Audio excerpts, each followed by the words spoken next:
حضرت حسن بصری رحمۃ اللہ علیہ کے ساتھ ایک مرتبہ ایک عجیب معاملہ پیش آیا کہ شمعون نامی ایک شخص آپ کا پڑوسی تھا۔ آتش پرستی کرتے کرتے اس کو 70 سال گزر گئے تھے۔ حسن بصری کو خبر ملی کہ وہ مرض الوفات میں مبتلا ہے۔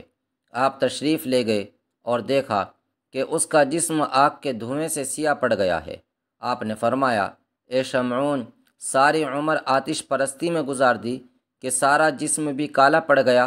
اب تو ایمان لے آ کہ اللہ تعالیٰ تیرے تمام گناہوں کو معاف کر کے آخرت کی ایسی زندگی عطا کر دے جو تیرے تصور میں بھی نہ ہو۔ شمعون کہنے لگا، اے حسن، مجھے اسلام قبول کرنے سے 3 چیزیں مانے بنی ہوئی ہیں۔ حضرت حسن نے فرمایا، وہ کیا ہیں؟ کہنے لگا کہ جب تم لوگوں کے عقائد میں دنیا کی محبت بری شے ہے تو پھر تم اس کی جستجو اور تلاش کے لیے کیوں مارے مارے پھرتے ہو، یہاں تک کہ جھوٹ اور چوری سے بھی گریز نہیں کرتے۔ دوسرے یہ کہ موت یقینی ہے کہ وہ آئے گی، پھر بھی اس کا سامان نہیں کرتے۔ تیسرے یہ کہ تم اپنے قول کے مطابق جلوہ خداوندی کے دیدار کو بہت عمدہ شے تصور کرتے ہو، تو پھر دنیا میں خدا کی منشا کے خلاف کام کیوں کرتے ہو؟ جواب میں حسن بصری نے فرمایا، یہ تو مسلمانوں کے افعال و کردار ہیں، ان سے مذہب کی سچائی کو جھٹلایا نہیں جا سکتا۔ لیکن تم یہ بتاؤ کہ ساری عمر آگ کو پوجتے رہے، اس طرح وقت کو ضائع کر کے تمہیں اس کے صلے میں کیا ملا؟ مومن تو چاہے کچھ بھی ہو، کم از کم اللہ کے ایک ہونے کو تو دل سے تسلیم کرتا ہے، مگر تو نے 70 سال آگ کو پوجا ہے۔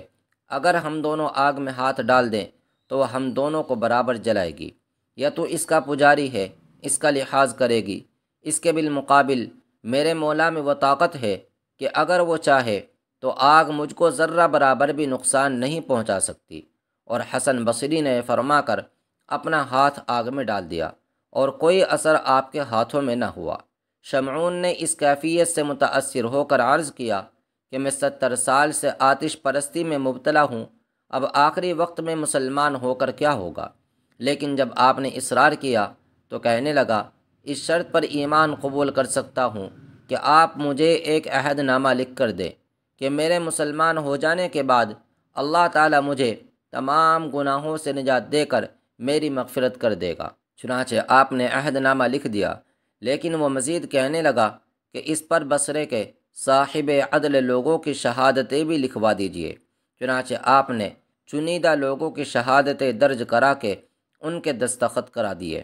پھر شمعون نے کلمہ پڑھ لیا، لا الہ الا اللہ محمد الرسول اللہ صلی اللہ علیہ وسلم، اور درخواست کی کہ میرے مرنے کے بعد مجھے خود ہی غسل دے کر قبر میں اتاریں اور یہ عہد نامہ بھی میرے ساتھ ہی دفن کر دے، تاکہ قیامت کے دن میرے مسلمان ہونے کا ثبوت میرے پاس موجود رہے۔